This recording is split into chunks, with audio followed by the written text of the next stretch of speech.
جاء الحق وزهق الباطل إن الباطل كان زهوقا۔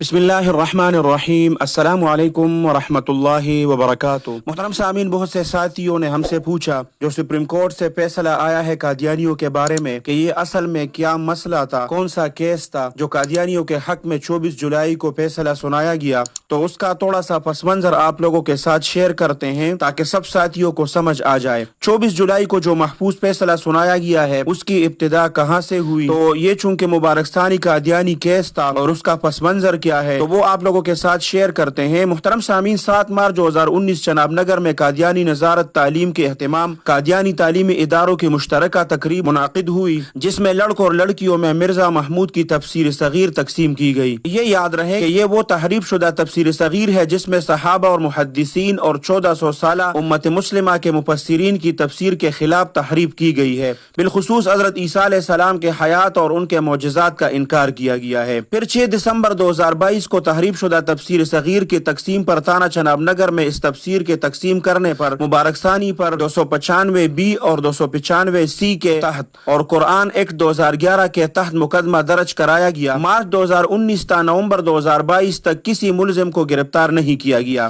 1 سال بعد مبارک احمد ثانی قادیانی کو گرفتار کیا گیا۔ اس کی گرفتاری پر قادیانیوں نے چناب نگر تھانہ پر حملہ بھی کیا، جس پر کوئی قانونی کارروائی عمل میں نہیں لائی گئی۔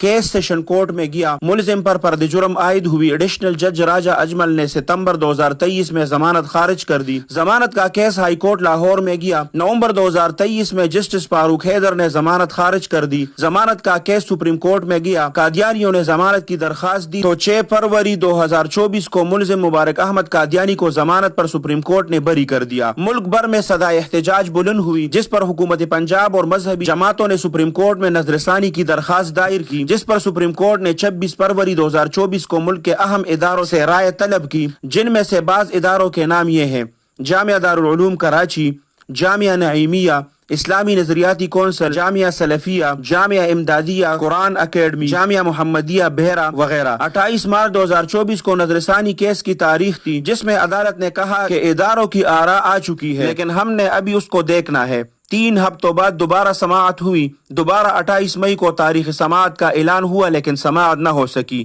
پھر 29 مئی کو سماعت ہوئی۔ سماعت 3 رکنی سپریم کورٹ کے بینچ نے کی، جس کے سربراہ چیف جسٹس آف پاکستان جناب قاضی فائز عیسیٰ اور جناب جسٹس عرفان سعادت خان اور جناب جسٹس نعیم اختر افغان تھے۔ ملک بھر کی مذہبی جماعتوں کے وکلاء اور لیڈران اس سماعت پر موجود تھے۔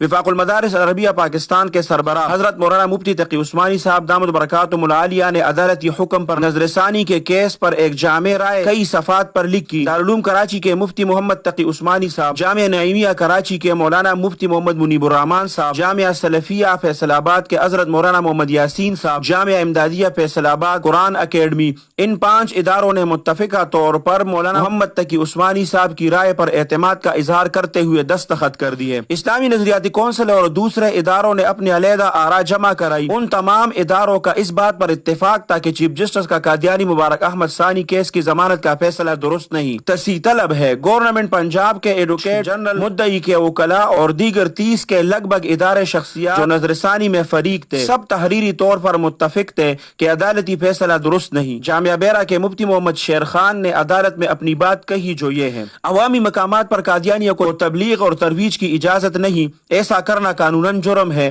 تو مذہب کی تبلیغ اور ترویج کے بارے میں عدالتی فیصلہ واپس لینے پر سب مکتب فکر کے ادارے اور علماء متفق ہیں۔ قادیانی پرائیویٹ طور پر اپنی چاردیواری یا عبادت گاہ یا گھر میں بھی اسلامی اصلاحات یا اسلامی اعمال نہیں کر سکتے جس سے ان کا مسلمان ہونا سمجھا جائے۔ یہ آئین کے خلاف ہے۔ وہ گھر پر اپنے کفر کو اسلام کے نام پر پیش کرے، جب پتہ چلے تو قانون ان کے اس خلاف قانون اور خلاف اسلام راستے کو روکے، کیونکہ مسجد زرار منافقین کے پرائیویٹ جگہ اور پراپرٹی تھی، علیحدہ چاردیواری تھی۔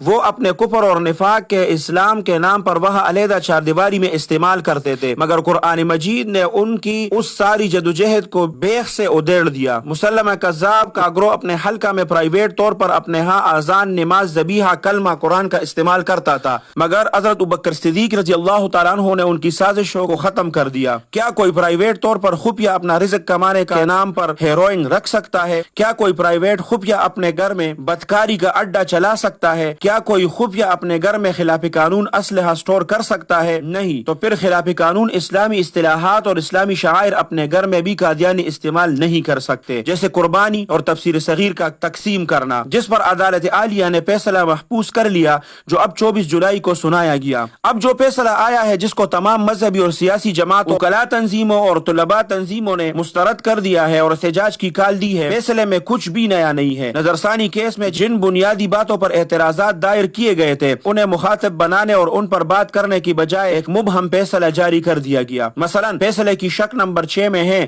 کہ مبارک ثانی پر پنجاب قرآن بورڈ کی دفعہ 7 لاگو نہیں ہوتی، بلکہ اس کا اطلاق ممنوعہ کتاب کے مصنف، ناشر، تابع یا ریکارڈ تیار کرنے والے پر لاگو ہوتی ہے۔ مبارک ثانی ملزم نہ مصنف، نہ تابع اور نہ ناشر ہے۔ تو سوال یہ ہے کہ تفسیر صغیر کتب کی تابع اور ناشر تو جماعت مرزائیہ ہے، اس پر کوئی ایکشن لیا گیا؟ اس پر اس قانون کا اطلاق ہوگا یا نہیں؟ اگر ہوگا تو کب؟ شک نمبر 7، اس شک میں کہا گیا کہ 298C لاگو نہیں ہوتا کیونکہ تفسیر صغیر مرزائی ادارہ میں تقسیم کی گئی ہے۔ گویا چیف جسٹس صاحب نے لائسنس دے دیا کہ مرزائی اپنے اداروں میں تحریف شدہ تراجم اور کفریہ عبارتوں پر مبنی لٹریچر مرزائی تقسیم کر سکتے ہیں۔ اس پر 298C لاگو نہیں ہوگا، حالانکہ یہ قانون بنا ہی انہی کی ان حرکتوں کی وجہ سے تھا۔ شک نمبر 41 میں طاہر نقاش بنام ریاست کا ذکر کیا گیا کہ مرزائیوں کا اپنی عبادت گاہ میں کلمہ طیبہ لکھنا توہین رسالت نہیں ہے، اس پر 295C لاگو نہیں ہوگا۔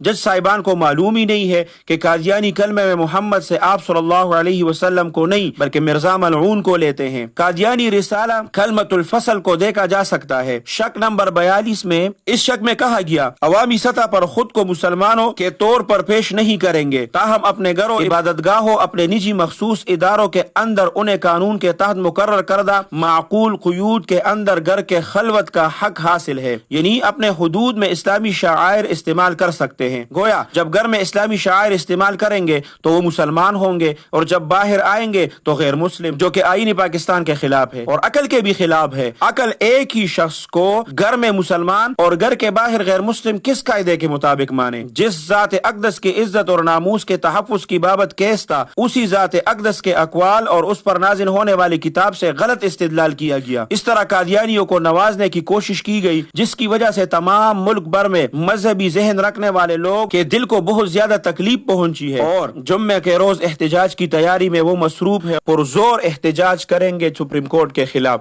محترم سامعین، آپ تمام مسلمانوں سے درخواست ہے کہ اس ویڈیو کو زیادہ سے زیادہ شیئر کریں، تاکہ جتنے بھی ہمارے خطباء ہیں اور جتنے بھی ہمارے مبلغین حضرات ہیں ان تک یہ ویڈیو پہنچ جائے، اور اس پیغام کو جمعے کی نماز سے پہلے اس کو پہنچانا ضروری ہے، تاکہ وہ اپنے جمعے کے خطبوں میں اور مبلغین حضرات اپنے بیانات میں اس فیصلے کا ضرور ذکر کرے، کیونکہ ان کا تعلق نہ کسی مکتب فکر کے ساتھ ہے۔ اہل حدیث بھی ان کو شیئر کر سکتے ہیں، بریلوی حضرات بھی شیئر کر سکتے ہیں، دیوبندی بھی شیئر کر سکتے ہیں، ہر مکتب فکر اس کو شیئر کر سکتے ہیں، کیونکہ یہ ناموس رسالت صلی اللہ علیہ وسلم کا معاملہ ہے۔ اور جیسے کہ تمام مکتب فکر نے مفتی تقی عثمانی صاحب دامت برکاتہم العالیہ کے نوٹ پر اعتماد کیا تھا اور اسی کو سپریم کورٹ میں جمع کیا تھا، اسی طرح اس ویڈیو کو بھی تمام مکاتب فکر والے زیادہ سے زیادہ شیئر کریں اور اس کے لیے آواز اٹھائیں، اور ہر جگہ پر جمعہ کے نماز کے بعد احتجاج کرے اور بھرپور احتجاج کرے، تاکہ قاضی فائز عیسیٰ کو بھی پتہ چلے کہ مسلمانوں کے دل ابھی بھی اپنے محبوب محمد صلی اللہ علیہ وسلم کے لیے ایک جیسے دھڑکتے ہیں۔ اللہ سبحانہ و تعالی ہمیں نبی کریم صلی اللہ علیہ وسلم کی سچی محبت نصیب فرمائے۔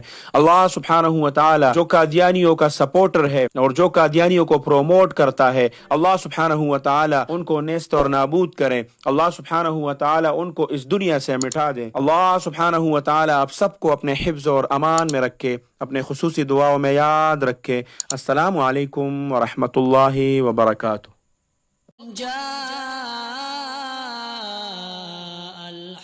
وزهق الباطل إن الباطل كان زهوقا۔